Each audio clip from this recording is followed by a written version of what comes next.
కుమార్తెలారా, మన ప్రభువును రక్షకుడైన యేసుక్రీస్తు వారి అతి పరిశుద్ధ నామంలో శుభములు వందనాలు తెలియజేస్తున్నాను. దేవునికి స్తోత్రములు. ఈ రోజున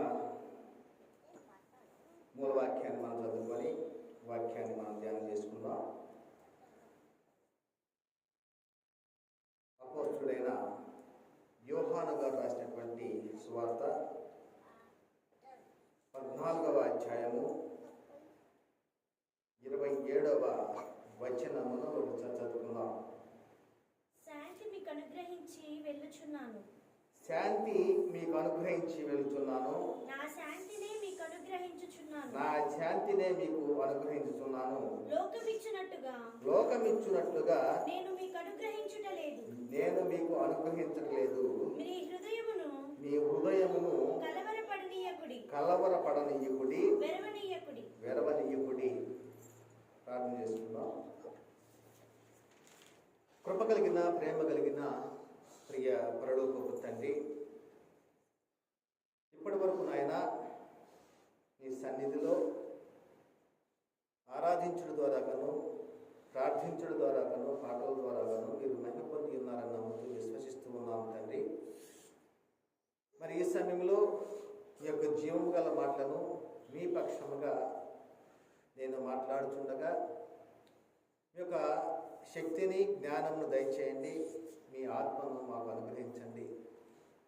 వినుచున్నటువంటి ప్రతి ఒక్కరిలోనూ తండ్రి ఆ వాక్యమును ఫలింపజేసి ఆ వాక్య ప్రకారంగా అనుసరించి జీవించినట్లుగా నీ కృపలో భద్రపరచమని మా ప్రభువును రక్షకుడు అయిన యేసుక్రీస్తు వారి అతి పరిశుద్ధ నామములో మిక్కిలి వినయముగా ప్రార్థించి వేడుకొంచున్నాము పరమ తండ్రి.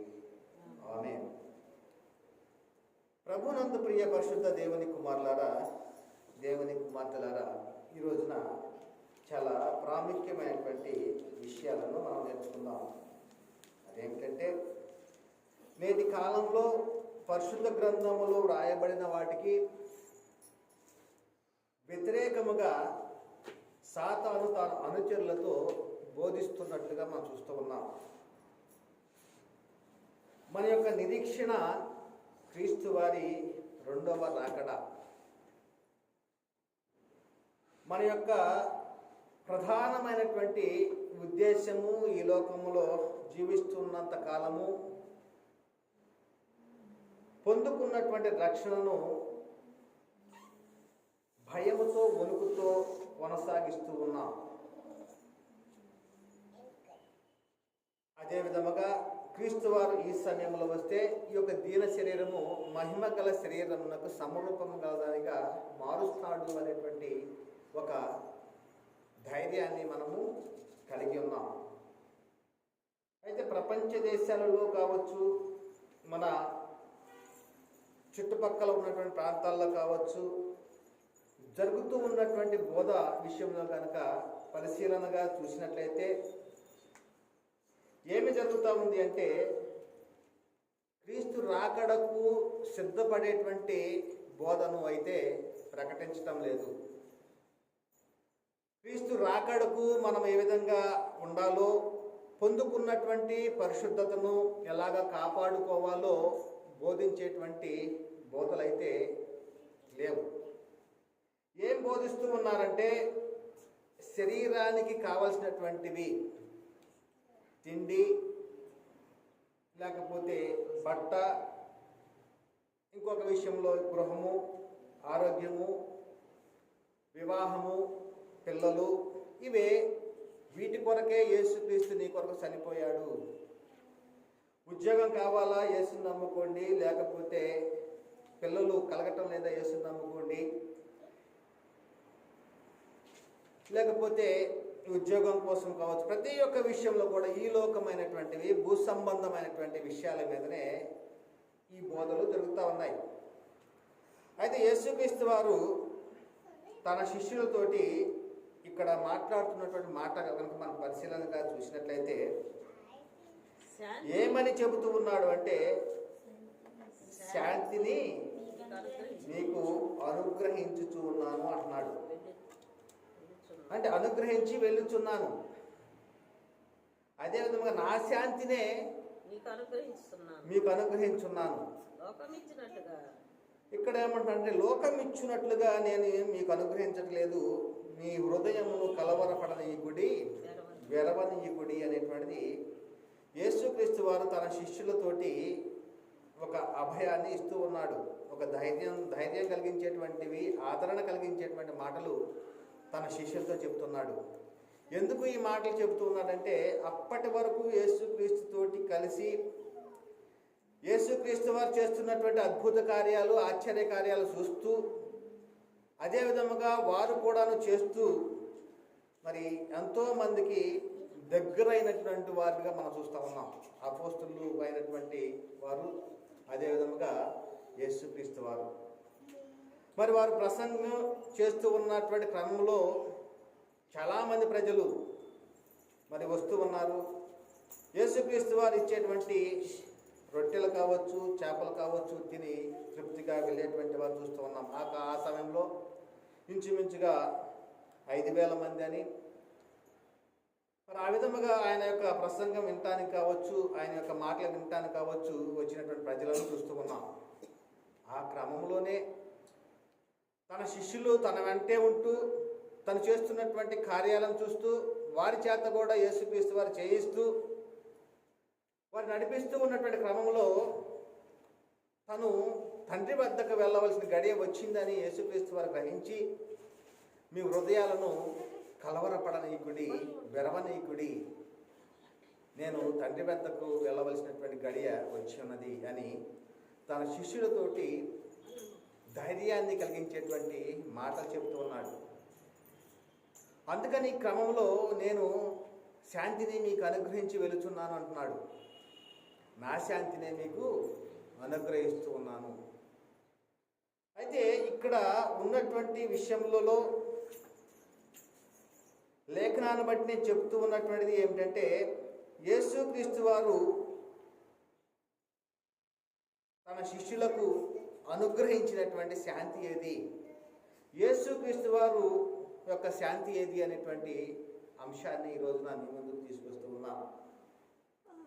మరి ఎందుకంటే యేసుక్రీస్తు వారు తన తండ్రి వద్దకు వెళ్ళవలసిన గడియ వచ్చి ఉన్నది అని గ్రహించాడు. ఎందుకంటే పస్కా పండగ వచ్చింది అంటే ఆయన బలుపశువుగా తన్ను తాను అర్పించుకోవాలి, సర్వలోకములో ఉన్నటువంటి సమస్త మానవాళి రక్షణ కొరకై తన్ను తాను తండ్రికి అప్పగించుకోవాలి. అప్పుడే ఈ లోకంలో ఉన్నటువంటి ప్రజలు అందరూ కూడా తన యందు విశ్వాసం ఉంచినటువంటి వారు అందరూ కూడాను రక్షణ పొందుకుంటారు, దేవునితోటి సమాధాన స్థితిని కలిగి ఉంటారు, పరలోక పౌరస్థితిని కలిగి ఉంటారు, దేవుని కుటుంబ సభ్యులు అవుతారు అని ఆ యొక్క విషయాన్ని ఆయన గ్రహించాడట. అదే విషయాన్ని యోహాను సువార్త 13వ అధ్యాయం చూసినట్లయితే తాను ఈ లోకం నుండి తండ్రి వద్దకు వెళ్ళవలసిన గడియ వచ్చినని మరి యేసు పస్కా పండుగకు ముందే ఎరిగిన వాడై లోకములో ఉన్న తన వారిని ప్రేమించి వారిని అంతము వరకు ప్రేమించను అంటున్నాడు. అంటే తనవారు అంటే తన తోడబుట్టిన వారనో లేకపోతే తన శిష్యులను కాదు, కానీ తనవారు అంటే దేవుడు ఎవరి వద్దకు యేసుక్రీస్తు వారిని ఈ లోకానికి పంపాడు అంటే తన ప్రజలైనటువంటి ఇశ్రాయేల్ వద్దకే యేసుక్రీస్తు వారిని ఈ లోకానికి పంపాడు. ధర్మశాస్త్రానికి లోబడి ఉన్న వారిని విమోచించడానికి యేసుక్రీస్తు వారిని ఈ లోకానికి పంపాడు. పాపాన్ని తీసివేయడానికి యేసుక్రీస్తు వారి లోకానికి వచ్చాడు. పాపులను రక్షించడానికి యేసుక్రీస్తు వారి లోకానికి వచ్చాడు. కాబట్టి యేసు తన వారిని అంతం వరకు కూడా ప్రేమించాడు. కానీ వారు యేసుక్రీస్తు వారిని ప్రేమించారా అంటే యేసుక్రీస్తు వారిని ప్రేమించినట్లుగా చూడటం లేదు. ఎందుకంటే తన వద్దకు వచ్చేసి తను పంచుతున్నటువంటి రొట్టెలను చేపలను తిని తృప్తిగా భుజించడానికే తనను వెంబడించినట్లుగా యేసుక్రీస్తు వారు ఒక సందర్భంలో హెచ్చరిక కూడా చేస్తున్నాడు. ఏమంటున్నాడు అంటే మీరు ఈ యొక్క రొట్టెలను తిని తృప్తిగా తిని భుజించడానికి నన్ను వెంబడిస్తున్నారు, కానీ మరి దీనికోసం మీరు కష్టపడవద్దు, జీవాహారాన్ని కొరకు మీరు కష్టపడండి, అది నా వద్ద ఉన్నదని యేసుక్రీస్తు వారు తను ఎంతగానో చెప్పినటువంటి సందర్భాలు కూడా మనం చూస్తూ ఉన్నాం.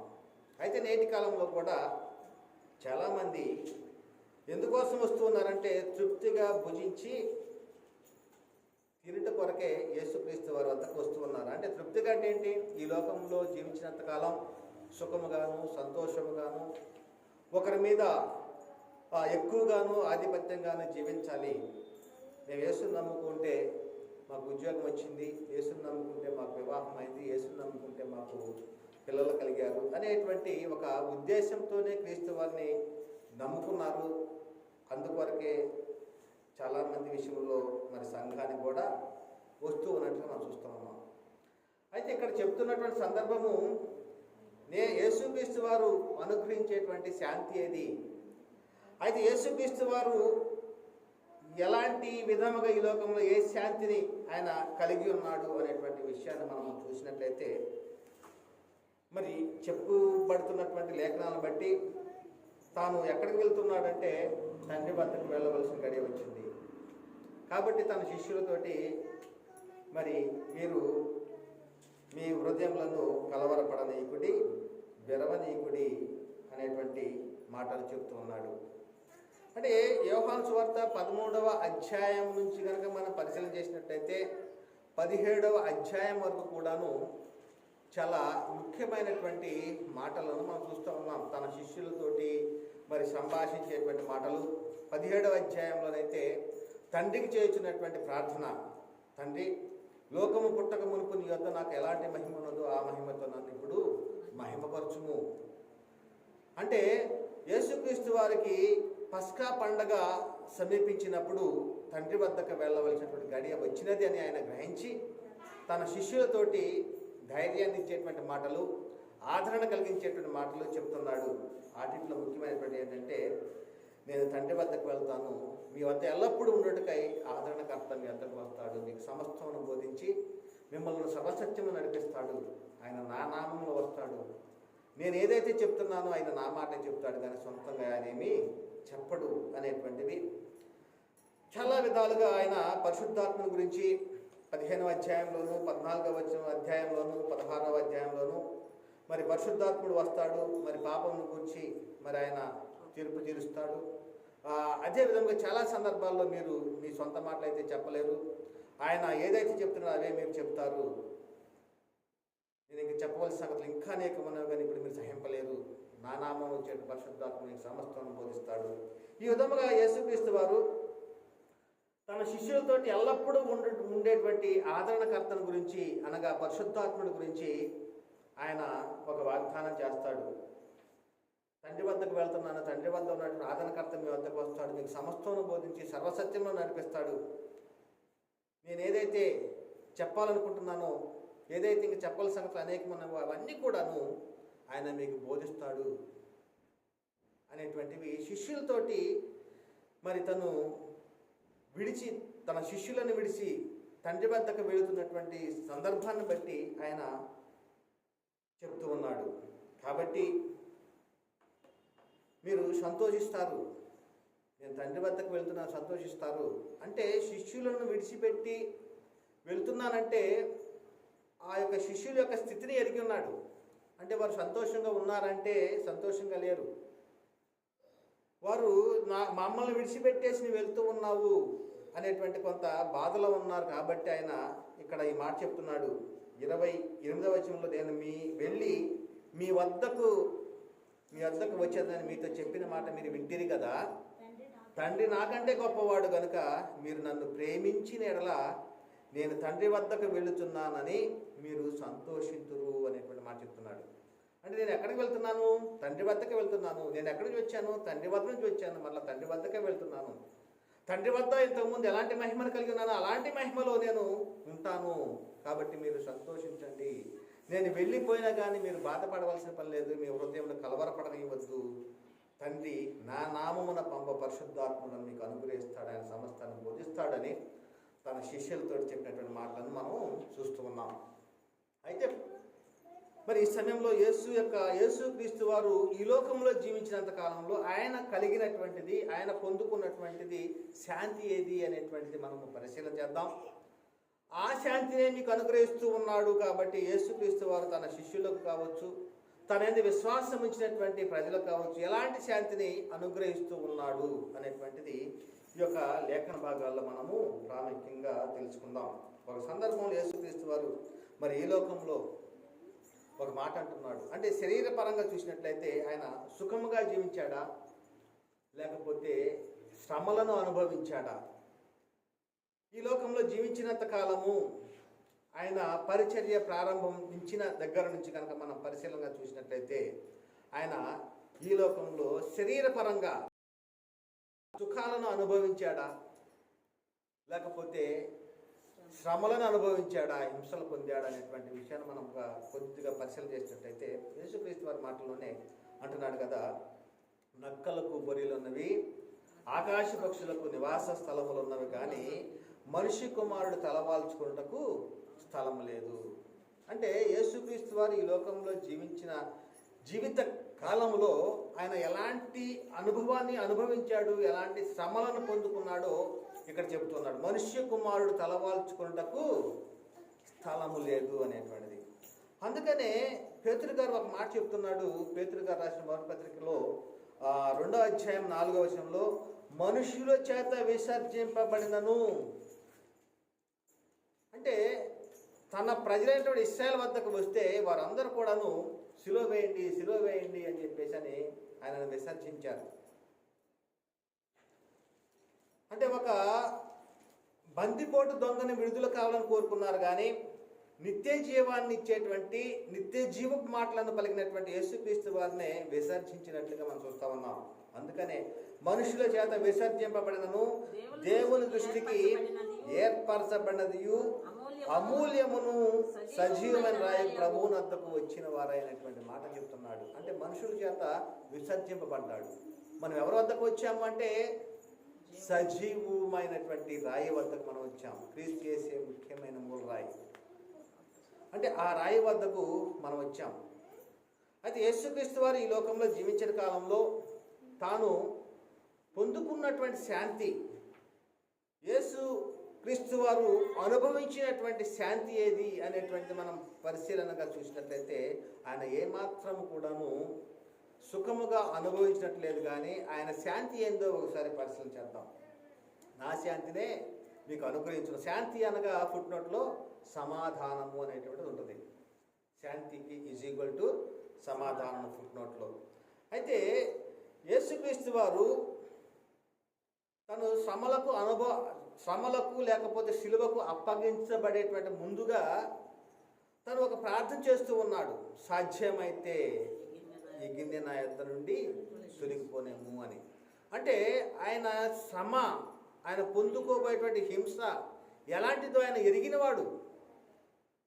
ఆయన ఏ విధముగా కొరడాలతో కొట్టబడతాడు, ఆయన ఏ విధముగా అవమానించబడతాడు, ఆయన ఏ విధముగా ముళ్ళ కిరీటాన్ని ధరింపజేస్తారో, వస్త్రహీనుడిగా ఆయన చేస్తారు. ఇవన్నీ కూడా ఎరిగి ఆ సందర్భంలో ఒక మనుష్య రీతిగా, ఒక మానవ రీతిగా, ఒక శరీర రీతిగా ఆయన అడుగుతూ ఉన్నాడు. ఏమన్నంటే మత్తయి సువార్త 26వ అధ్యాయంలో 38 నుంచి 39 వచనాల్లో, యేసు మరణమగునంతగా నా ప్రాణము బహు దుఃఖముతో మునిగి ఉన్నది. ఏమన్నాడు? మరణమగునంతగా. అంటే ఆయన ప్రార్థన చేస్తూ ఉన్నటువంటి క్రమంలో ఆయన తండ్రికి చేసేటువంటి విజ్ఞాపన ఎలాగ ఉన్నదో ఒకసారి ఆలోచించండి. నా ప్రాణం బహు దుఃఖముతో మునిగి ఉన్నది, మీరు ఇక్కడ నిలిచి, శిష్యులతో మీరు ఇక్కడ నిలిచి నాతో కూడా మెలకువగా ఉండని వారితో చెప్పి కొంత దూరం వెళ్ళి సాగిలపడి, నా తండ్రి సాధ్యమైతే ఈ గిన్నె నా యొద్ద నుండి తొలగిపోనిమ్ము, అయినను నా ఇష్ట ప్రకారము కాదు నీ చిత్త ప్రకారమే కానిమ్మని ప్రార్థించాను. చూడండి, అంటే మానవ రీతిగా శరీరానికి కలిగేటువంటి హింసను తట్టుకోలేనటువంటి స్థితిలో తన ప్రార్థన నా చిత్తము కాదు, ఆయనను నీ చిత్త ప్రకారమే కానిమ్మని ఆయన ప్రార్థన చేస్తున్నాడు. అదేవిధంగా సిలువలో తను శరీరరీతిగా ఉన్న క్రమంలో దప్పిక కలిగినటువంటి స్థితిని కూడా మనం చూస్తూ ఉన్నాం. ఆ విషయంలో కూడాను యోహాను సువార్త 19వ అధ్యాయంలో 28-30 వచనాలలో అటు తర్వాత సమస్తమును అప్పటికి సమాప్తమైనదని యేసు ఎరిగి, అంటే తను ఈ లోకానికి వచ్చి తను చేయవలసినటువంటి పనిని సంపూర్ణముగా నెరవేర్చినప్పుడు సమస్తమును సమాప్తమైనదని ఎరిగి లేఖనము నెరవేరినట్లుగా దప్పెగొనుచున్నాను అని. చిరకతో నిండిన ఒక పాత్ర అక్కడ పెట్టి ఉండేను కనుక వారు ఒక స్పాంజి చిరకతో నింపి హిస్సోపు పుడకతో తగిలించి ఆయన నోటికి అందించిరి. యేసు ఆ చిరక పుచ్చుకొని సమాప్తమైనదని చెప్పి తల వంచి ఆత్మను అప్పగించెను. అంటే ఈ విధముగా యేసుక్రీస్తు వారు ఈ లోకములో శరీరధారిగా ఉన్నటువంటి దినాలలో ఆయన శాంతి ఏమిటి అని పరిశీలన చేసినట్లయితే ఏనాడు కూడాను ఆయన ఈ లోకంలో ఉన్నటువంటి శాంతిని అయితే ఆయన పొందుకోలేదు. అది ఎలాంటిదంటే దేవునితోటి సమాధానపడి దేవునిని మెప్పించే విధముగాను దేవునికి సంతోషపరచే విధముగాను ఆయన ఈ లోకంలో జీవించాడు. ఆ ప్రకారమే తను ఎన్నో హింసలను ఉపద్రవాలను ఎన్నో ఎదుర్కొన్నాడు. తన వారి చేతను అనేక విధములైనటువంటి మాటలను అవమానాలను కూడా పొందుకొని ఉన్నట్లుగా మనం చూస్తూ ఉన్నాం. అందుకనే అపోస్తుల కార్యాల్లో మరి 3వ అధ్యాయం 18వ వచనం చెప్పినట్లుగా క్రీస్తు శ్రమపడునని, అంటే అపోస్తుల కార్యం 3:18లో అయితే దేవుడు తన క్రీస్తు శ్రమపడనని సమస్త ప్రవక్తల నోట ముందుగా ప్రచురపరిచిన విషయములను గుర్చిలాగా నెరవేర్చి అంటున్నాడు. అంటే ఆయన ఈ లోకంలో జీవించినంత కాలం కూడా శ్రమ పడతాడు, ఆయన శ్రమలను అనుభవిస్తాడు.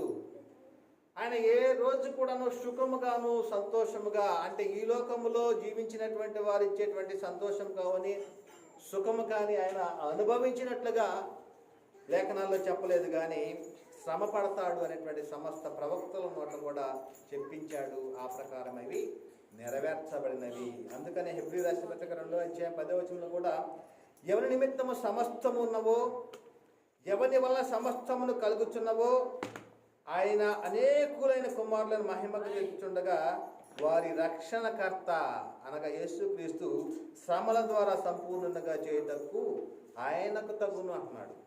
అంటే అనేక మంది రక్షణలోకి రావాలి అంటే మరి ఏం చేయాలంట? రక్షణకర్తను శ్రమల ద్వారా సంపూర్ణంగా చేయుట ఆయనకు తగును అని యేసుక్రీస్తు వారి విషయంలో తండ్రి అయిన దేవుని యొక్క చిత్తాన్ని చెప్పబడతా ఉంది. అందుకనే హెబ్రీ రాసిన పత్రిక 2వ అధ్యాయం 11వ వచనంలో కూడా చెప్పబడతా ఉంది, పరిశుద్ధ పరచు వారికి పరిశుద్ధ పరచబడు వారికి ఒకటే మూలం. పరిశుద్ధ పరచు వారికి ఎవరు పరిశుద్ధ పరచబడుతూ ఉన్నారు? ఎవరి ద్వారాగా పరిశుద్ధ పరచబడుతూ ఉన్నామంటే మొట్టమొదటిసారిగా క్రీస్తు ద్వారాగా పరిశుద్ధ పరచబడుతున్నాము. అదేవిధంగా పరిశుద్ధ పరచు బడువారు ఎవరు అంటే ఎవరైతే క్రీస్తునందు క్రీస్తు రక్తంలో కడగబడుతున్నారో వారికి కూడా పరిశుద్ధ పరచబడుతున్నారు. కాబట్టి అందరికీ ఒక్కటే మూలం ఏమిటంటానంటే ఆ హేతువు చేతను వారిని సహోదరులను పిలుచుటకు ఆయన సిగ్గుపడక. ఎవరిని సహోదరులను పిలుచుటకు సిగ్గుపడతలేదు? ఎవరైతే క్రీస్తు వద్దకు వచ్చి క్రీస్తు రక్తంలో కడగబడుతున్నారో వారు సహోదరులు అవుతున్నారు యేసుక్రీస్తు వారికి అనేటువంటి ఇక్కడ లేఖనం చెప్పబడతా ఉంది. అది కీర్తన గ్రంథంలో 22వ అధ్యాయము 22వ వచనంలో మనము చూస్తూ ఉన్నాం. అందుకనే ఈ పేతురు రాసినటువంటి మొదటి పత్రిక 4వ అధ్యాయం 16వ వచనం కూడా ఎవడైనా క్రైస్తవుడైనందుకు బాధను అనుభవించిన ఎడల అతడు సిగ్గుపడక ఆ పేరును బట్టి దేవుణ్ణి మహిమపరచవాలని అంటున్నాడు. అంటే యేసుక్రీస్తు వారు ఈ లోకంలో జీవించినంత కాలము శ్రమ పడుతున్నాడు, హింస పడుతున్నాడు, అవమానపరచబడుతూ ఉన్నాడు. ఆయన ఈ లోకంలో జీవించినంత కాలము మనం అనుకున్నట్లుగా ఆయన శాంతిగాను సుఖముగాను జీవించలేదు. ఆయన యొక్క శాంతి ఏమిటంటే శ్రమ పొందటమే. ఆయన కలిగినటువంటి శాంతి ఏమిటంటే ఆయన హింస పొందటమే. యేసు యొక్క శాంతి ఏది అంటే శ్రమ, హింస, ఉపద్రవాలు, అవమానాలే. అదే విధముగా ఇక్కడ హెబ్రీ రాసిన పత్రిక 13వ అధ్యాయంలో 11 నుంచి 13 వచనంలో వేటి రక్తము పాప పరిహారార్థముగా పరిశుద్ధ స్థలములోనికి ప్రధాన యాజకుని చేత తేబడను, ఆ జంతువుల కళేబరములు శిబిరమునకు వెలుపట దహింపబడును. కావున యేసు కూడా తన స్వరక్తము చేత ప్రజలను పరిశుద్ధపరచుటకై గవిని వెలుపట శ్రమ పొందెను.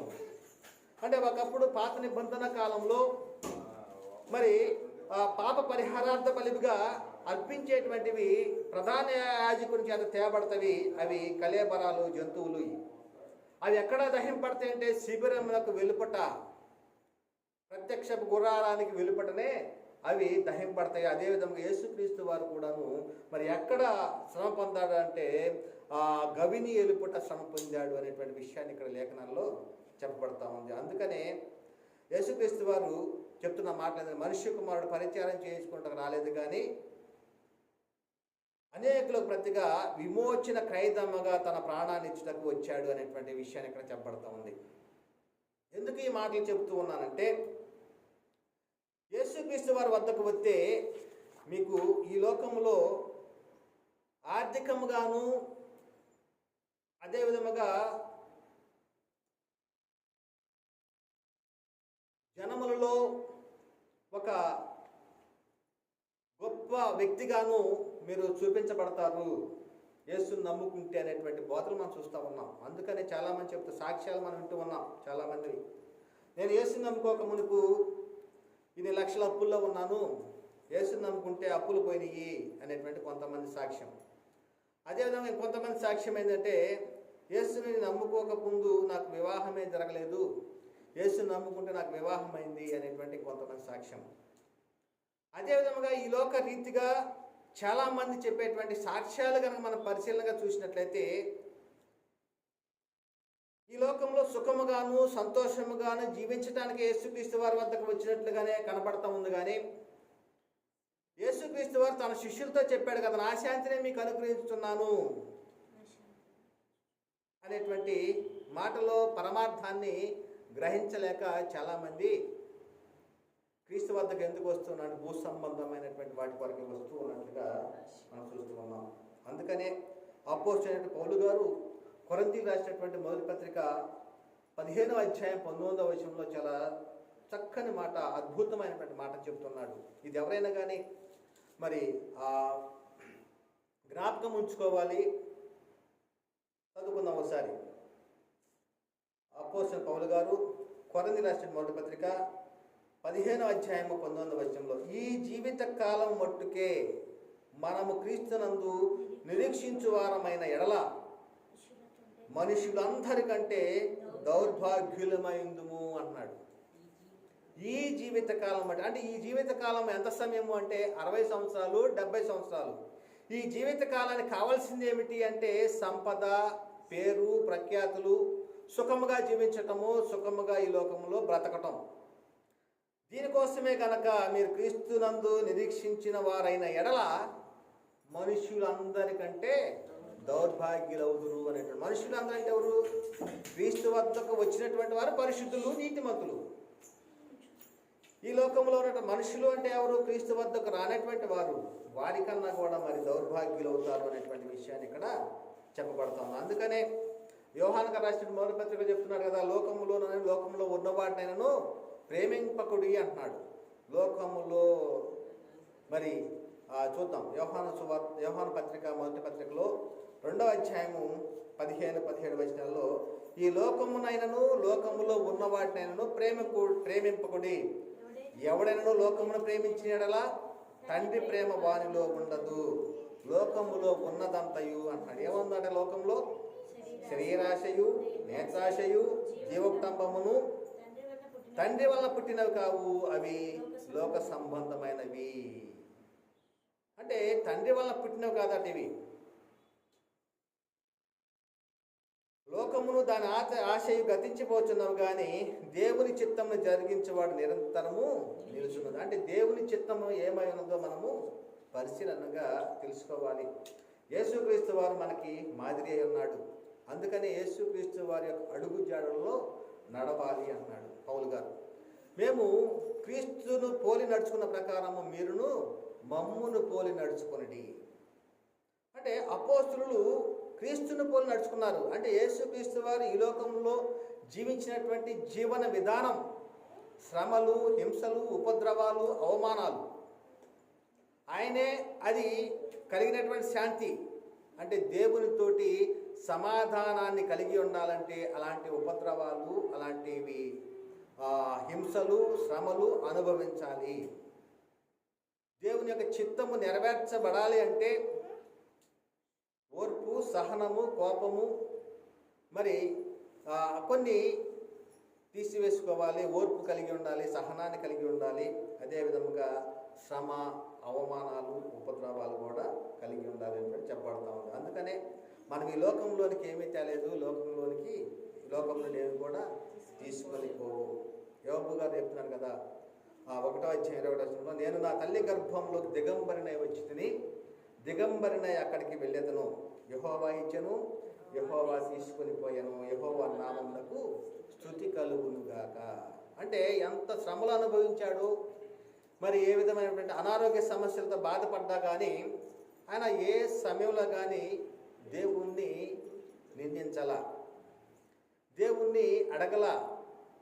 యెహోవా ఇచ్చెను, యెహోవా తీసుకుని పోయాను, యెహోవా నామమునకు స్తుతి కలుగునుగా కానీ స్తుతిస్తూనే ఉన్నాడు. మనమైతే కొంచెం శ్రమ వచ్చినా కానీ ఎందుకు నాకు ఈ శ్రమ పెట్టావు అని ప్రశ్నలు వేస్తూ ఉంటాం. నాకే ఎందుకు ఇలా జరుగుతుంది అనేటువంటిది ఒకటి ప్రశ్న వేస్తూ ఉంటాం. మరైతే యోబు గారు యొక్క సహనాన్ని మనము చూడాలి. అదేవిధముగా ప్రసంగిలో 5:15 కూడా వాడు ఏ ప్రకారముగా తల్లి గర్భం నుండి వచ్చినో ఆ ప్రకారముగానే తాను వచ్చినట్లే దిగంబరిగానే మరలా పోవును, తాను ప్రయాసపడి చేసుకునే దానిలో ఏదైనాను చేతపట్టుకొని పోడు. ఈ లోకంలో ఎంత సంపాదించినా కానీ ఏం చేసినా కానీ ఏది కూడాను చేతపట్టుకొని పోడు. ఎలాగ వచ్చామో అలాగనే వెళ్ళిపోతాం అనేటువంటిది మనకు చెప్పబడుతుంది. అయితే యేసుక్రీస్తు వారు ఈ లోకంలో జీవించినంతకాలం ఆయన శ్రమ పొందాడు. తన ప్రజలైనటువంటి ఇశ్రాయేల్ ద్వారా కావచ్చు, తన ఇంటి ద్వారా కావచ్చు, మరి విసర్జింపబడ్డాడు, అవమానాలు పొందాడు.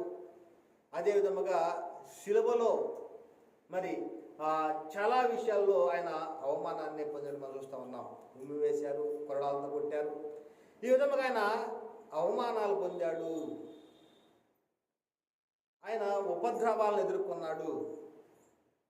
అందుకనే ఆయన తండ్రి వద్దకు వెళ్ళవలసిన గడియ వచ్చినదని చెప్పేసి తన శిష్యులతోటి కూడా కొన్ని మాటలు చెప్పాడు. ఎందుకంటే నేను తండ్రి వద్దకు వెళ్తా కదా, మీరు సంతోషించండి. అయితే తండ్రి వద్దకు వెళ్తే నా స్థితి ఎలా ఉంటుందో మీరు గ్రహించారా? నేను తండ్రి వద్దకు వెళ్ళినప్పుడు ఎలాంటి స్థితిలో ఉంటాను అంటే, ఇంతకుముందు ఎలాంటి మహిమను కలిగి ఉన్నానో ఆ మహిమతో నన్ను తండ్రి మహిమపరుస్తాడు అనేటువంటి ఒక నమ్మకము తనలో ఉంది. అయితే ఆయన ఈ లోకంలో జీవించినంతకాలం శ్రమ పడినను, హింస పొందినను, ఉపద్రవాలు ఎదుర్కొన్నా కానీ, అవమానాలు ఎదుర్కొన్నా కానీ ఆయన పరలోకములో ఆయన యొక్క స్థితి ఏమిటో ఒకసారి మనం పరిశీలన చేసినట్లయితే హెబ్రీ రాసిన పత్రిక 1:3-4 ఆయన దేవుని మహిమ యొక్క తేజస్సును చూడండి. యేసుక్రీస్తు వారి యొక్క పరలోకానికి వెళ్ళిన తర్వాత తను కలిగినటువంటి మహిమ ఈ లోకంలో జీవించినంత కాలంలో దూతల కంటే కొంచెం తక్కువగా చేశాడట. అయితే ఆయన పరలోకంలోనికి వెళ్ళిన తర్వాత ఆయన స్థితి ఎలా ఉంది అంటే, ఆయన దేవుని మహిమ యొక్క తేజస్సును, ఆయన తత్వము యొక్క మూర్తిమంతమున ఉండి తన మహత్తు గల మాట చేత సమస్తమును నిర్వహించుచు పాపముల విషయంలో శుద్ధీకరణం తానే చేసి దేవదూతల కంటే ఎంత శ్రేష్టమైన నామం పొందెనో వారి కంటే అంత శ్రేష్ఠుడై ఉన్నత లోకమందు మహామహుడకు దేవుని కుడిపార్శ్వమున కూర్చుండెను. ఎందుకు శిష్యులు సంతోషపడాలి? ఎందుకు వారిని హృదయాన్ని కలవరపడనీయొద్దు, విననీయవద్దు, నా శాంతిని మీకు అనుగ్రహిస్తూ ఉన్నాను అని ఎందుకు యేసుక్రీస్తు వారు చెప్పాడంటే, నేను ఈ లోకం నుంచి వెడలిపోయిన తర్వాత పరలోకంలో తండ్రి వద్ద నాకు ఉన్నటువంటి స్థానం ఎలాంటిదో మీరు గ్రహిస్తారు. అందుకని మీరు సంతోషించండి. నేను వెళ్తున్నానని మీరు బాధపడవద్దు. నేను వెళ్తాను, వెళ్ళి తండ్రి వద్ద ఉన్నటువంటి ఆదరణకర్త మీ వద్దకు పంపిస్తాననేటువంటి మాటలను ఆయన చెప్తున్నాడు. ఇంకొక విషయాన్ని చూసినట్టయితే హెబ్రీ రాసిన పత్రిక 2:9 దేవుని కృప వలన ఆయన ప్రతి మనిషిని కొరకు మరణం అనుభవించినట్లు, అంటే ఈ లోకంలో ఆయన పొందుకున్నటువంటి శాంతి అంటే మరణాన్ని అనుభవించటం, మరణం అనుభవించినట్లు దూతల కంటే కొంచెం తక్కువ వాడుగా చేయబడిన యేసు చూడండి, అంటే ఈ లోకంలో దూతల కంటే కొంచెం తక్కువ వాడిగా చేయబడ్డాడట. యేసు మరణం పొందిన మహిమ ప్రభావములతో కిరీటము ధరించిన వాడిగా ఆయనను చూచుచున్నాము. ఆయన ఏ స్థితిలో ఉన్నాడట? మహిమ ప్రభావములతో కిరీటము ధరించిన వానిగా చూచుచున్నాం ఆయనను. కాబట్టి యేసుక్రీస్తు వారు ఈ లోకంలో జీవించినంత కాలం లోబడ్డాడు, శ్రమపడ్డాడు, హింసలు పొందాడు, అవమానాలు పొందాడు, ఉమ్మివేయబడ్డాడు. ఆయన పొందినటువంటి శ్రమలో తరువాత ఫలితం ఏమిటంటే పరలోకంలో ఆయన యొక్క సింహాసనం పక్కన కూర్చొని ఉన్నాడు. తండ్రి అయిన దేవుని సింహాసనం పక్కన కూర్చున్నాడు. అదేవిధంగా మహిమ ప్రభావములతో కిరీటం ధరించిన వానిగా చూస్తున్నాము అనేటువంటి విషయాన్ని ఇక్కడ చెప్తున్నాడు. అందుకనే చాలా సందర్భాలు ఈ మాట చెప్తున్నాడు. ఆ పేతురు రాసిన 3:22 ఆయన పరలోకంలోకి వెళ్ళి దూతల మీదనో అధికారుల మీదనో శక్తుల మీదనో అధికారం పొందిన వాడై దేవుని కుడి పార్శ్వమున ఉన్నాడు. ఎక్కడున్నాడు? దేవుని కుడి పార్శ్వమున ఉన్నాడు అనేటువంటి చెప్పబడతాం. అందుకని యేసుక్రీస్తు వారు ఈ లోకానికి వచ్చినప్పుడు సెకండ్ పునరుద్ధానం తర్వాత తన శిష్యులతోటి 40 దినాలు భూమి మీద జీవించినటువంటి క్రమంలో 40 దినాలు వారికి అగపడుచు మరి చెప్పినటువంటి సందర్భం చూసినట్లయితే ఆయన వారి వద్దకు వచ్చి పరలోకమందును భూమి మీద నాకు సర్వాధికారము ఇవ్వబడింది అంటే ఆయనకు ఎలాంటి మహిమను పొందుకున్నాడు. ఈ లోకంలో శరీరధారిగా జీవించిన క్రమంలో ఆయన కలిగినటువంటి శాంతి ఏది అంటే శ్రమ, హింసలు, ఉపద్రవాలు, అవమానాలు. ఆ తర్వాత ఆయన పొందుకున్నటువంటి మహిమ ఎలాంటిదంటే భూమి మీదనో పరలోకంలో సర్వాధికారాన్ని కలిగి ఉన్నాడు. దూతల కంటే ఎంతో శ్రేష్టమైన నామాన్ని కలిగి ఉన్నాడు. ఆయన దేవుని కుడిపార్శ్వన ఆశీనుడైనాడు. మహిమ ప్రభావములతో కిరీటము ధరించిన వాడిగా మనం చూస్తూ ఉన్నాము. అదే ఫిలిప్పీ రాసిన పత్రికలో మనం చూస్తూ ఉన్నాం 2వ అధ్యాయము 9-11 అందుచేతను పరలోకమందున్న వారిలో కానీ భూమి మీద ఉన్న వారిలో కానీ భూమి క్రింద ఉన్న వారిలో కానీ ప్రతి వాని మోకాలును యేసు నామమున వంగునట్లును ప్రతి వాని నాలుకయో తండ్రి అయిన దేవుని మహిమార్థమై యేసు క్రీస్తు ప్రభువని ఒప్పుకున్నట్లును దేవుడు ఆయనను అధికంగా హెచ్చించి ప్రతి నామమునకు పై నామమును ఆయనకు అనుగ్రహించను. అంటే దేవుడు యేసుక్రీస్తు వారికి అనుగ్రహించినటువంటి మహిమ ఈ లోకానికి ఆయన పంపించాడు. ఆ పంపించినప్పుడు తండ్రి పనుల మీద ఆయన ఉన్నప్పుడు ఆయన ఈ లోకంలో జీవించినటువంటి జీవితం ఒక సందర్భంలో పేతురు గారు సైనికుని యొక్క చెవిని తెగనరికినప్పుడు యేసుక్రీస్తు ఒక మాట అంటాడు, నేను తండ్రిని వేడుకుంటే ఆయన పరలోకమందున్నటువంటి సైన్యాలను నన్ను పంపించడా అని. అంటే ఆయన ఏ సమయంలోనైనా కానీ ఏ విధముగానైనా కానీ ఎంత శ్రమ వచ్చినా కానీ ఎంత హింస పొందుకుంటున్నా కానీ తండ్రిని ఈ లోకములో సుఖముగా జీవించటానికి ఆయన ఏ మాత్రం కూడాను అడగలేదు. కానీ తండ్రి చిత్తం నెరవేర్చడానికి, తండ్రిని మహిమ పరచటానికి, తండ్రిని బయలుపరచటానికి ఆయన చేసినటువంటి పని సంపూర్ణముగా మరి నెరవేర్చినట్లుగా మనం చూస్తున్నాం. కాబట్టి ఆయన ఈ లోకానికి రాకముందు తండ్రి వద్ద ఎలాంటి మహిమను కలిగి ఉన్నాడో ఆ మహిమతో ఇప్పుడు మనము ఆయనను చూచుతున్నాం. కాబట్టి పిల్లరా మరి అందుకని ప్రతి వారి నాలుకయు తండ్రి అయిన దేవుని మహిమార్థమై యేసు క్రీస్తు ప్రభువని ఒప్పుకున్నట్లు. యేసు క్రీస్తు ఏమని ఒప్పుకోవాలి? ప్రభు అని ఒప్పుకోవాలి. అంతేగాని త్రియేకుడు అని ఒప్పుకోకూడదు.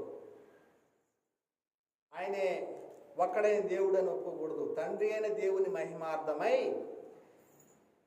యేసు క్రీస్తు ప్రభువని ఒప్పుకున్నట్లును దేవుడు ఆయన అధికంగా హెచ్చించి ప్రతి నామమునకు పై నామమును ఆయనకు అనుగ్రహించను అనేటువంటి విషయాలు ఇక్కడ చెప్తున్నాడు. ఈ క్రమంలో యేసుక్రీస్తు వారు ఈ లోకంలో జీవించి పునరుద్ధారణైన తర్వాత ఆయన పొందుకున్నటువంటి మహిమను కనుక మనం చూసాము ఇప్పటివరకు. అదే విధముగా శిష్యులు ఈ లోకంలో జీవించినంతకాలం ఏ విధముగా జీవించారు? వారు జీవించినటువంటి జీవన విధానం ఎలా ఉంది? మీ హృదయంలో కలవరపడనీయకుడి, వెరవనీయకుడి అని అభియాన్ని ఇచ్చాడు, ధైర్యాన్ని ఇచ్చాడు, ఆదరణ కలిగించే మాటలు ఇచ్చాడు. పరిశుద్ధాత్ముడు వస్తాడు, మీకు సమస్తాన్ని తెలియజేస్తాడు, సర్వసత్యం నడిపిస్తాడు అని యేసుక్రీస్తు వారు చెప్పిన తర్వాత,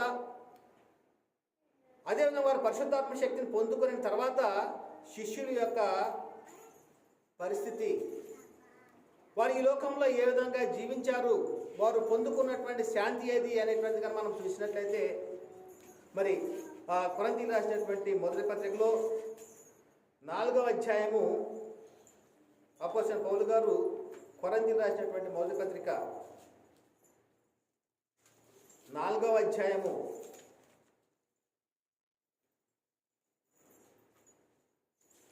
10 నుంచి ఒకసారి చదువుకుందాం. మేము క్రీస్తు నిమిత్తము వెర్రివారము. 4వ అధ్యాయము 10 నుంచి. మేము క్రీస్తు నిమిత్తము వెర్రివారము, మీరు క్రీస్తునందు బుద్ధిమంతులు, మేము బలహీనులము, మీరు బలవంతులు, మీరు ఘనులు, మేము ఘనహీనులము. అంటే చూడండి, అంటే తన యొక్క స్థితిని ఈ లోకంలో అపోస్తలుడైన పౌలు గారి యొక్క చూసినట్లయితే, ఆయన క్రీస్తునందు విశ్వాసం ఇచ్చినటువంటి వారిని చంపటానికి, వారిని హింసించడానికి అధికారం పొంది వచ్చినటువంటి వాడు. ధర్మశాస్త్రము ద్వారాగా ఎలాంటి నిందలేనటువంటి వాడు. అలాంటి పౌలు గారు ఏమంటున్నాడు అంటే, ఈ గడియ వరకు ఆకలి దప్పులు గలవారము, దిగంబరులము, పిడిగుద్దులు తినుచున్నాము, నిలువరమైన నివాసము లేక ఉన్నాము, నిలువరమైన నివాసం లేకున్నాము అంటున్నాడు. అంటే యేసుక్రీస్తు వారు కూడా అన్నారు కదా, ఈ లోకంలో జీవించి ఆకాశ పక్షులకు గూళ్ళు ఉన్నవి, నక్కలకు బర్రెలు ఉన్నవి, మనిషి కుమారుడు తలవాల్చుకున్నకు స్థలము లేదు అని. అదే విధముగా అపోస్తలుడైన పౌలు గారు కూడా ఈ గడియ వరకు ఆకలి దప్పులు గలవారము, దిగంబరులము, పిడిగుద్దులు తింటున్నాము, నిలవరమైన నివాసం లేదు, స్వహస్తములతో పనిచేసి కష్టపడుతున్నాము. ఎలా పనిచేస్తున్నారట?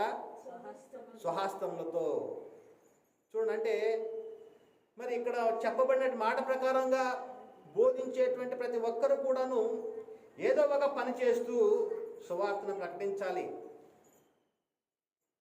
అపోస్తలుడైన పౌలు గారి కంటే ఎక్కువ వారం కాదు మనం. స్వహస్తములతో పనిచేసి కట్టబడుచున్నాం, నిందింపబడి దీవింపబడుచున్నాం, హింసించబడి ఓర్చుకొనుచున్నాం, దూషించబడి బతిమాలుకొనుచున్నాము, లోకమునకు మురికిగాను అందరికి పెండగాను ఇప్పటి వరకు ఎంచబడి ఉన్నాము. అంటే వారి యొక్క స్థితి ఎలా ఉంది అంటే, మరి చూడండి, అంత దయానీయమైన పరిస్థితుల్లో వాళ్ళు ఉన్నారు. అపోస్తలుడైనటువంటి పౌలు గారు కావచ్చు, మరి యేసుక్రీస్తుని వెంబడించినటువంటి శిష్యులు కావచ్చు. చూడండి, అదేవిధంగా ఇంకొక సందర్భాల్లో మరి పౌలు గారు రాసినటువంటి పత్రిక, 2వ కొరింథీయులకు రాసిన పత్రిక 11వ అధ్యాయంలో, 11వ అధ్యాయం, కొరింథీయులకు రాసిన 2వ పత్రిక 11వ అధ్యాయము 23వ వచనంలో చాలా అద్భుతమైనటువంటి మాట చెప్పబడుతూ ఉంది.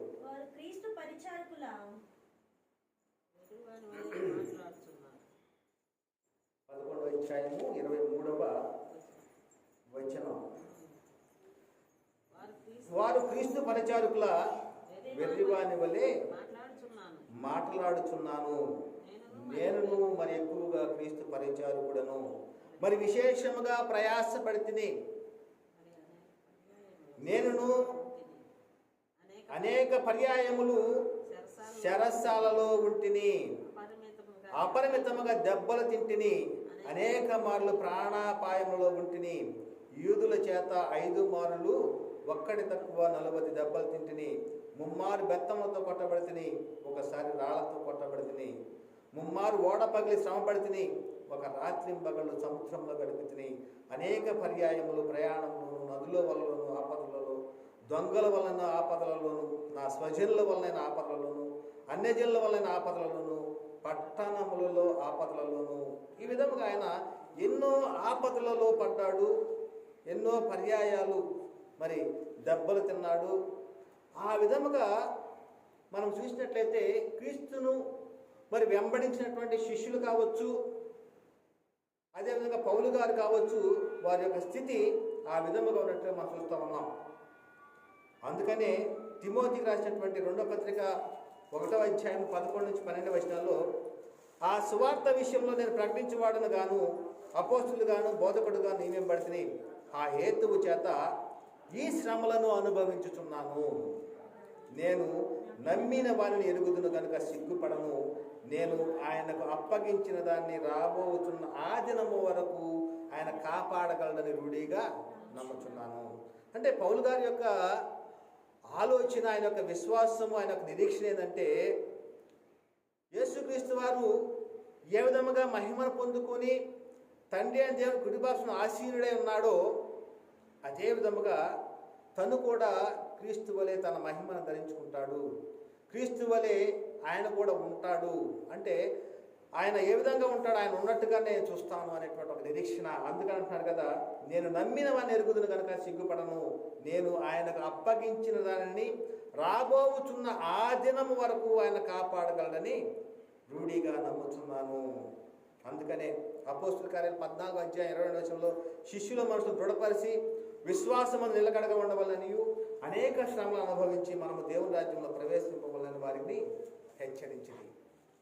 మరి ఈ విధముగా అపోస్తుల విషయంలో కావచ్చు, అపోస్తుల ద్వారాగా ఎంపిక చేయబడినటువంటి ప్రవక్తల ద్వారా కావచ్చు, వారు పొందుకున్నటువంటి ఈ లోకంలో పొందుకున్నటువంటి శాంతి ఏమిటంటే శ్రమ, హింసలు, అవమానాలు, ఆపదలే.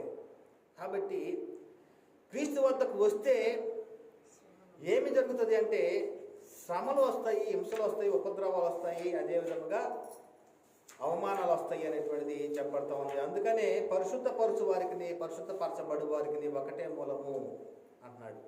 అంటే యేసుక్రీస్తు వారు ఏ విధంగా మన పరిశుద్ధపరిచేటువంటి యేసుక్రీస్తు వారు ఏ విధంగా శ్రమ పడ్డాడో, పరిశుద్ధపరచబడేటువంటి మనము కూడాను అలాంటి శ్రమలే అనుభవించాలి అనేటువంటిది లేఖనం ద్వారా చెప్పబడుతూ ఉంది. కానీ ఈ రోజున ఎవరైనా కానీ సరే, మేము యేసుక్రీస్తుని నమ్ముకున్నాము, ధనవంతులమయ్యాము, యేసుక్రీస్తుని నమ్ముకున్నాము, కార్లు కొన్నాము అనే సాక్ష్యాలు కనుక విన్నారంటే అది వాక్య విరుద్ధము.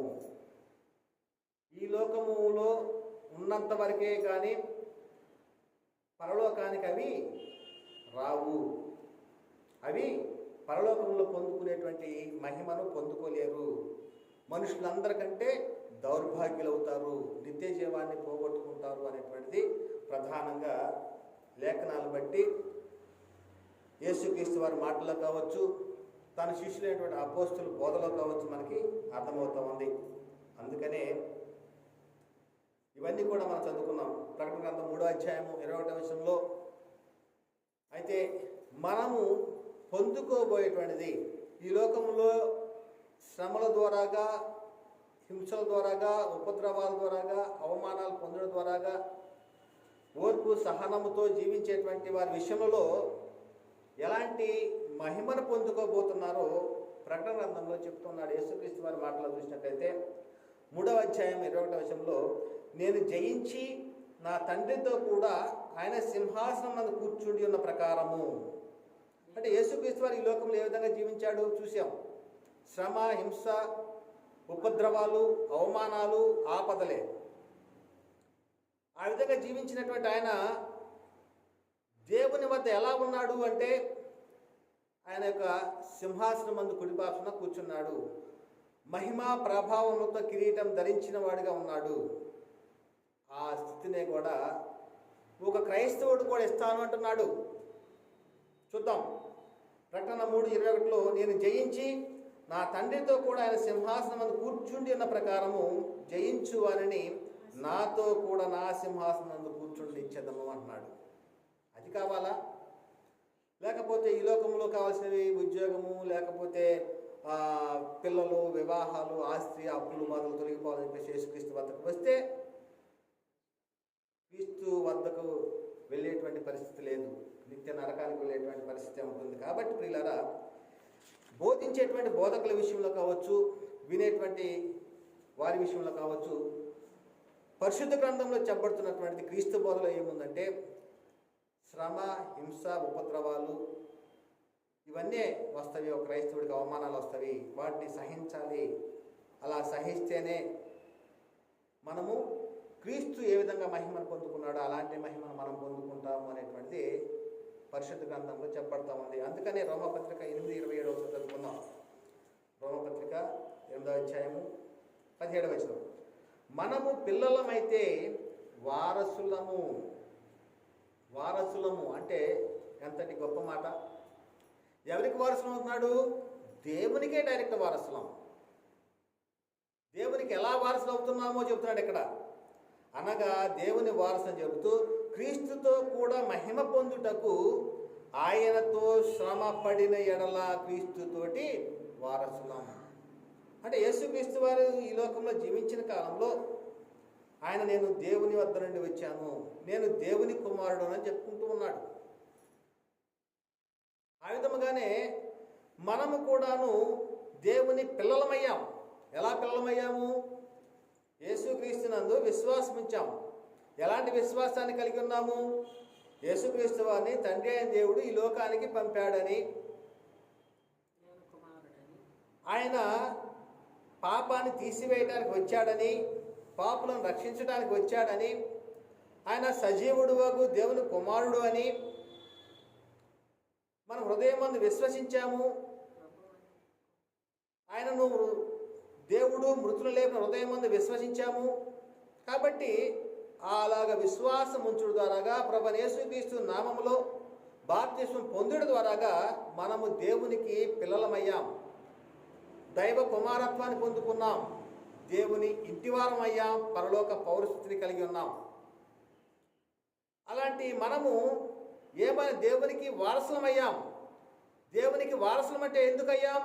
క్రీస్తుతో కూడా మహిమ పొందాలి అంటే, ఆయనతో కూడా శ్రమ పడితే క్రీస్తుతోటి మనము వారసులము. చూడంటే వారసులు ఎక్కడ కూర్చుంటారు? యేసుక్రీస్తు వారు చెప్పాడు కదా, జయించు వారిని నాతో కూడా నా సింహాసనం అని కూర్చొని ఇస్తాను అంటున్నాడు. ఆయన ఎక్కడ కూర్చున్నాడు?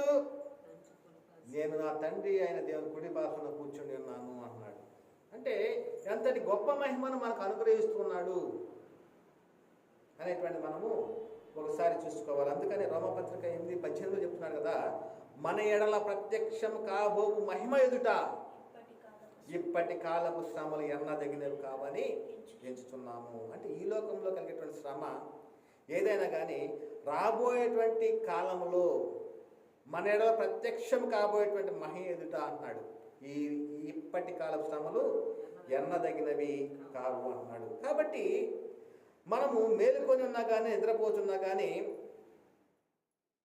ఆయన మన కొరకే మృతి పొందాడు అనేటువంటి ఒక విషయాన్ని మనము గ్రహించాలి. అందుకనే ప్రధాన కాపరి ప్రత్యక్షమైనప్పుడు వాడబారని మహిమా కిరీటాన్ని పొందుకుంటామట.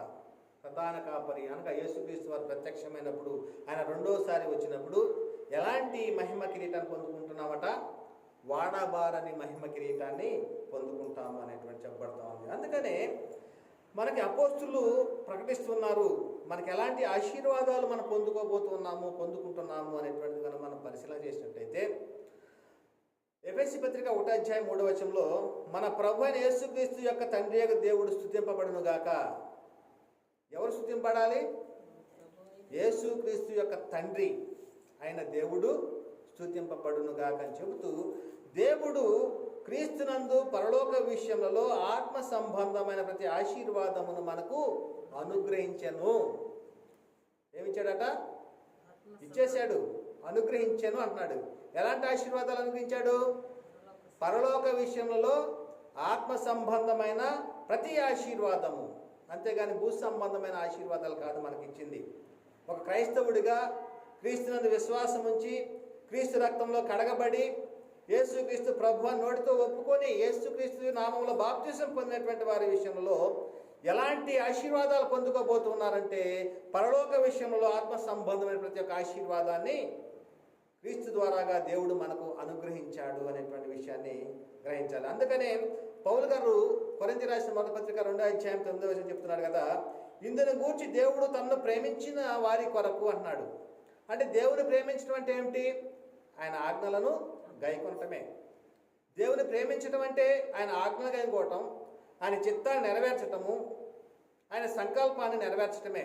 కాబట్టి ఇందుని గూర్చి దేవుడు తన్ను ప్రేమించు వారి కొరకు ఏవి సిద్ధపరిచెనో అవి కంటికి కనబడలేదు, చెవికి వినబడలేదు, మనుష్య హృదయమునకు గోచరము కాలేదు అన్నాడు. అంటే దేవుడు మనకు సిద్ధపరిచినవి అలాంటివి, కనిపించే వాటి కోసం కాదు. కనిపించేవి ఏమిటి? దృశ్యమైనవి, అవి కనిపించేవి, వాటి కొరకు కాదు. అపోస్తులు నిరీక్షణ దృశ్యమైన వాటి మీద దృష్టి పెట్టలేదు, వాళ్ళు అదృశ్యమైన వాటి కొరకు నిదానించి చూచుతున్నారు అంటున్నాడు.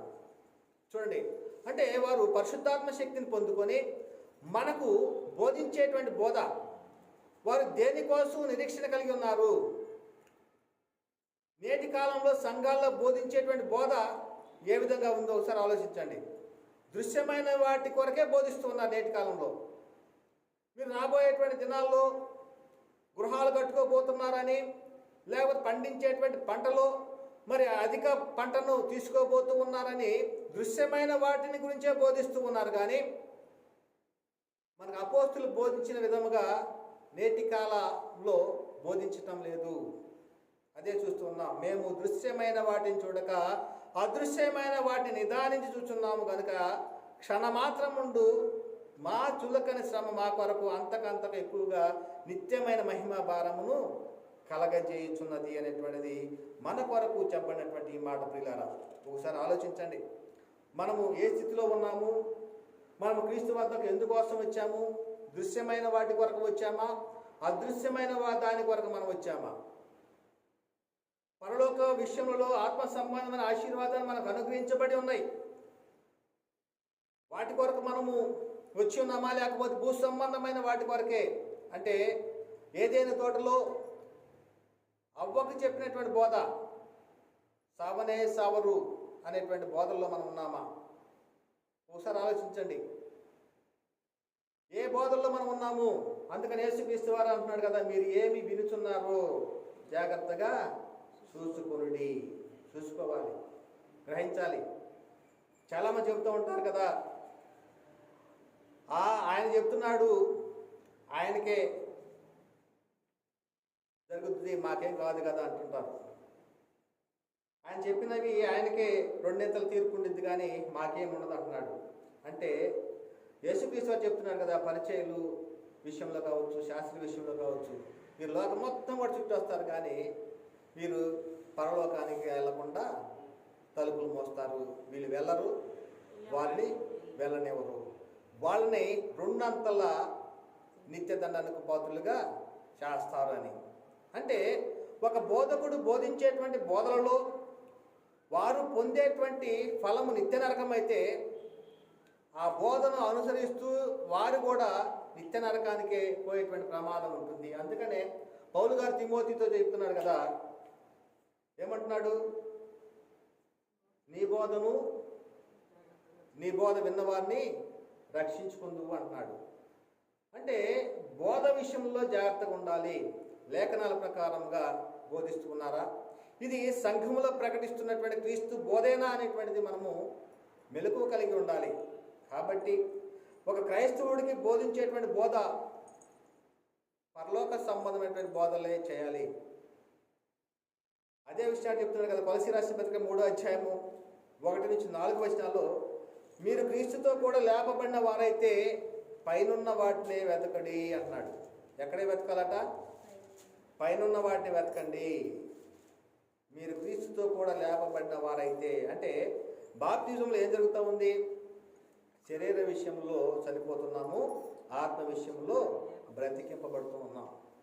ఆ విషయాన్ని చెప్తాం. మీరు క్రీస్తుతో కూడా లేపబడిన వారైతే పైన వాటిని వెతకడి. అక్కడ క్రీస్తు ఎక్కడున్నాడు? దేవుని కుడి పార్శ్వన కూర్చొని ఉన్నాడు.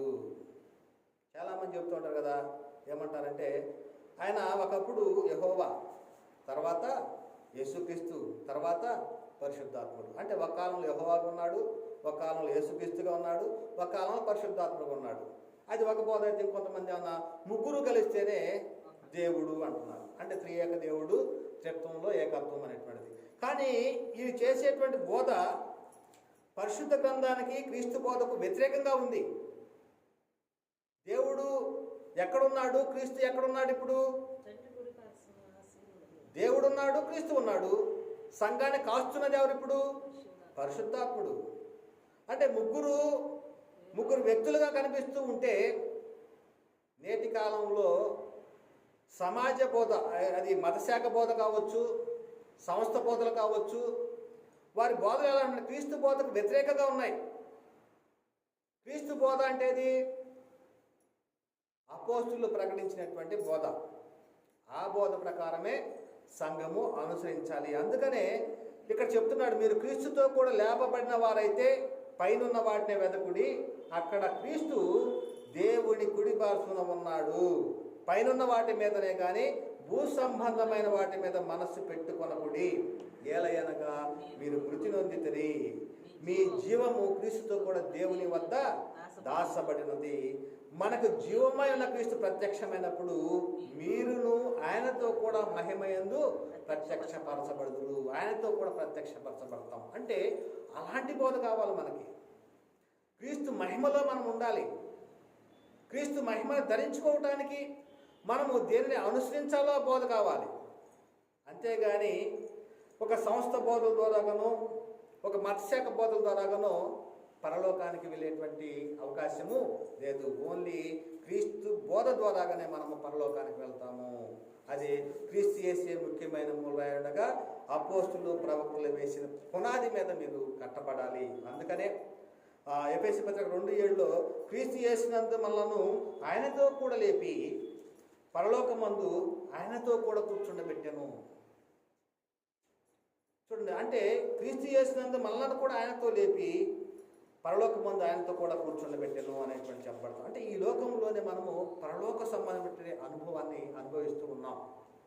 అంతటి మహిమను మనము పొందుకుంటాం. ఎందుకంటే మన పౌరస్థితి ఎక్కడుంది? పరలోకమందున్నది. అక్కడ ప్రభువైన యేసుక్రీస్తును రక్షక నిమిత్తం మనము కనిపెట్టుకుంటున్నాం. కాబట్టి ప్రియులారా, మరి ఈ లోకంలో మనము ఏమి తీసుకొని రాలేదు, ఏమి తీసుకొని పోము అనేది తెలుసు. కానీ భూ సంబంధమైనటువంటి బోధల నుండి మనము దూరంగా ఉండాలి. మనం పొందుకునేటువంటి ఆశీర్వాదాలు పరలోక సంబంధమైనటువంటివి. అదేవిధముగా యేసుక్రీస్తు వారు మనకు అనుగ్రహించేటువంటి శాంతి ఏమిటి అంటే, ఆయన శ్రమ ద్వారాగా సంపూర్ణంగా చేయటం ఆయన తగును అంటున్నాడు యేసుక్రీస్తు వారిని తండ్రి అయిన దేవుడు. అదేవిధంగా కూడా క్రీస్తునందు విశ్వాసం నుంచి క్రీస్తు రక్తంలో కడగబడిన ప్రతి ఒక్క క్రైస్తవుడు కూడాను క్రీస్తుతోటి వారసులు కావాలంటే ఆయనతో కూడా శ్రమ పడాలి. మనం కూడా పొందుకునే శాంతి ఇదే అనేటువంటిది పరిశుద్ధ గ్రంథంలో మరి ఈ రోజున నా శాంతిని మీకు అనుగ్రహించున్నాను, లోకం ఇచ్చినట్టుగా నేను మీకు అనుగ్రహించట్లేదు, మీ హృదయములను కలవరపడనీయకూడదు అనేటువంటి సందర్భాన్ని బట్టి మరి అదేవిధంగా యేసుక్రీస్తు వారు అప్పగించేటువంటి క్రమంలో తన శిష్యులతోటి ఫైనల్గా ఒక మాట చెప్తున్నాడు కదా. యోహాను సువార్త 16వ అధ్యాయంలో 32వ వచనంలో, ఇదిగో మీలో ప్రతి వాడును ఎవని ఇంటికి వాడు చెదిరిపోయినను ఒంటరిగా విడిచిపెట్టి గడియ వచ్చే ఉన్నది. అయితే తండ్రి నాతో ఉన్నాడు కనుక నేను ఒంటరిగా లేను. నా యందు మీకు సమాధానము కలుగునట్లు ఈ మాటలు మీతో చెప్పుతున్నాను. లోకములో మీకు శ్రమ కలుగును. ఏం చెబుతున్నాడు? లోకములో మీకు శ్రమ కలుగును. అంటే ఎవరైనా వెంబడిస్తారా క్రీస్తుని? క్రీస్తుని వెంబడిస్తే శ్రమ కలుగుతుందంట. క్రీస్తునందు విశ్వాసం ఉంచితే హింసలు కలుగుతాయట. యేసుక్రీస్తు వారే చెప్తున్నాడు, మీకు శ్రమ కలుగును, అయినను ధైర్యం తెచ్చుకోండి, నేను లోకమును జయించి ఉన్నాను అనను. అంటే లోకాన్ని జయించిస్తే యేసుక్రీస్తు వారు ఏం చెప్తున్నాడు? నేను జయించి తండ్రి సింహాసనం కూర్చుండి ఉన్న ప్రకారము జయించు మందు కూర్చొని పెట్టెదను. ఇది పొందుకోబోయేటువంటి మహిమ. కాబట్టి ఇలాంటి క్రీస్తు రాకడకు సిద్ధపడేటువంటి బోధలు, క్రీస్తు రాకడకు మనం ఏ విధంగా జీవించాలి క్రీస్తు వచ్చే వరకు అనేటువంటి బోధలు, హెచ్చరించేటువంటి బోధలు మరి క్రీస్తు బోధల్లో ఉంది. కాబట్టి ఆ బోధ ప్రకారంగా అనుసరించి జీవించడానికి ఆ దేవుడు మీకు కృపను అనుగ్రహించును గాక. ఆమె చెప్పబడినటువంటి మాటలు వింటున్న ప్రతి ఒక్కరిలోనూ దేవుడు నీరు కట్టి ఫలింపు చేయను గాక. చెప్పబడిన మాటలు దేవుడు దీవించి ఆశీర్వదించును గాక. అందరికీ వందనాలు. దేవునికి స్తోత్రములు.